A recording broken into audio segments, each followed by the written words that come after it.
बिस्मिल्लाहिर्रहमानिर्रहीम। इस लेक्चर में हम ओहम लॉ को डिस्कस करेंगे। ओहम लॉ क्या है? ये एक साइंटिस्ट था, जर्मन साइंटिस्ट, जिसको जॉर्ज साइमन ओहम उसका कंप्लीट नेम है।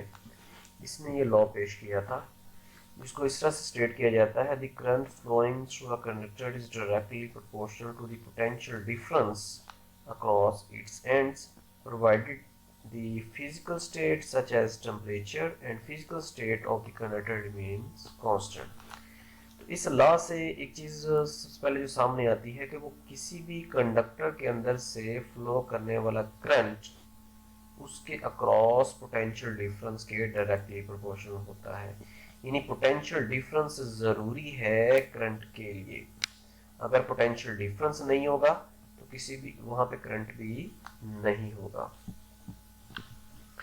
तो लेट्स सपोज हमारे पास एक कंडक्टर है, ये एक रॉड है, जिसको हम एक वेरिएबल सोर्स यानी बैटरी से कनेक्ट कर देते हैं। तो इस के अंदर करंट फ्लो करेगा from positive to negative terminal of the battery. जैसे जैसे हम इस वोल्टेज को चेंज करेंगे वैसे वैसे इसमें से गुजरने वाला करंट भी वेरी करेगा। अब इसको हम एक नए सर्किट की फॉर्म में प्रेजेंट करते हैं। तो ये जो वायर है इसको मैंने इस सिंबल से, रेजिस्टर के सिंबल से बदल दिया। ये भी आगे देखेंगे कि ये रेजिस्टर क्या है।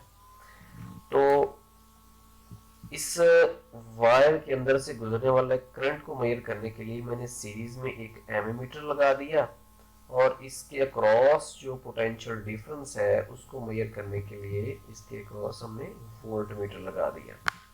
यानी ये इस सर्किट का करंट मेजर करेगा और वोल्ट मीटर इन दो पॉइंट्स के दरमियान पोटेंशियल डिफरेंस कैलकुलेट करेगा। और यहाँ पे ये आर रेजिस्टर जो है इस पीस ऑफ वायर को रिप्रेजेंट कर रहा है। तो जितना ज्यादा वोल्टेज अब हम यहाँ से बढ़ाते जाएंगे करंट भी इंक्रीज होता जाएगा। यानी वोल्टेज को ये वोल्ट मीटर शो कर रहा होगा, इसकी वैल्यू भी बढ़ती जाएगी और यहाँ पे करंट की वैल्यू भी, नीडल भी आगे मूव करती जाएगी। तो इस प्रोपोर्शनैलिटी के सिंबल को जब हम खत्म करेंगे तो यहाँ पे कांस्टेंट लगाएंगे जी, और जी यहाँ पे कंडक्टेंस ऑफ द कंडक्टर है और ये रेजिस्टेंस का रेसिप्रोकल होता है। यानी R is equal to 1/G। इसको भी हम लेटर टॉपिक में डिस्कस करेंगे।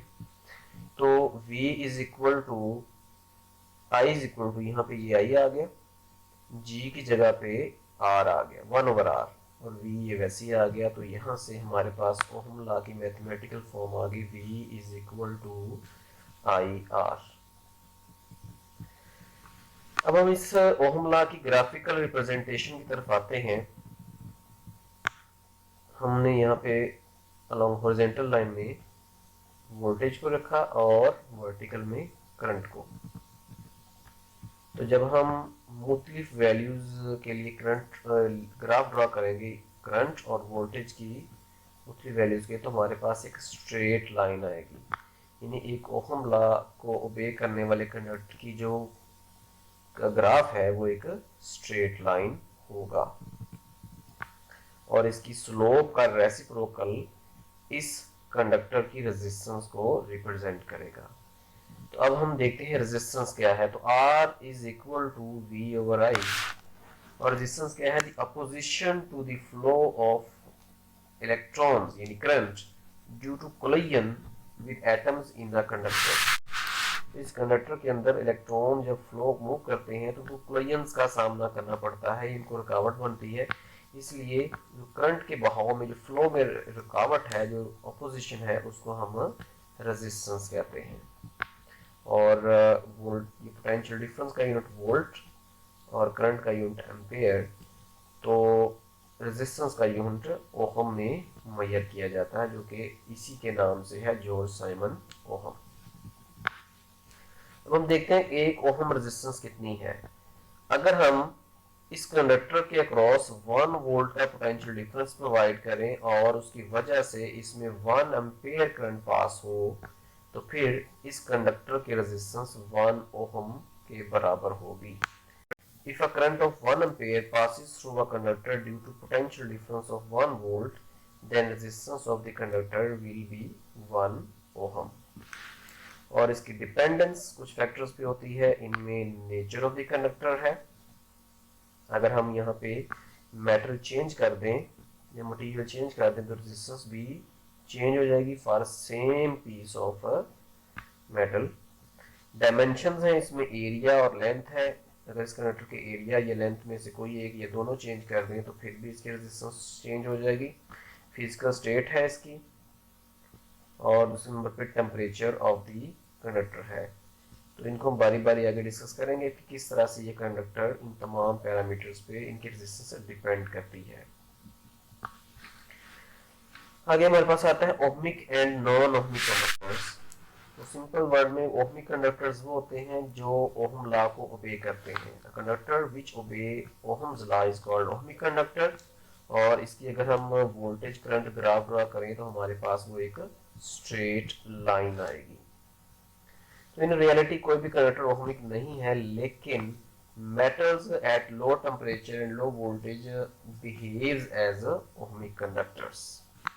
Metals such as silver, copper at low temperature behave as ohmic conductors. तो ये इसकी एग्जांपल्स हैं, लेकिन हाई टेम्परेचर पे या हाई वोल्टेज पे ये नॉन ओहमिक बिहेवियर शो करना शुरू कर देते हैं। इस तरह से वो कंडक्टर्स जो ओहम लॉ को ओबे नहीं करते उनको हम नॉन ओहमिक कंडक्टर कहते हैं। और अगर इनके वोल्टेज करंट ग्राफ ड्रॉ किया जाए तो एक स्ट्रेट लाइन नहीं होती, लाइन स्ट्रेट लाइन से डेविएट कर जाती है। ये इधर भी डेविएट कर सकती है, ऊपर भी, डिपेंडिंग अपॉन दी मटेरियल। और इसकी एग्जांपल हमारे पास है टंगस्टन फिलामेंट। एक बल्ब के अंदर जो फिलामेंट यूज होता है वो टंगस्टन मेटल का होता है, इसलिए वो भी इसका और नॉन ओहमिक कंडक्टर की एग्जांपल इस तरह से सेमी कंडक्टर डायोड्स, ये भी आने वाले लेक्चर्स में हम कवर करेंगे इलेक्ट्रॉनिक्स के चैप्टर में। तो ये दोनों नॉन ओहमिक कंडक्टर्स हैं। तो ये हमारे पास टंगस्टन फिलामेंट जो बल्ब के अंदर यूज होता है, और ये एक सेमी कंडक्टर डायोड की शेप है। तो ये था ओहम्स लॉ। अब हम अपने नेक्स्ट लेक्चर में रेजिस्टिविटी और या स्पेसिफिक रेजिस्टेंस को डिस्कस करेंगे।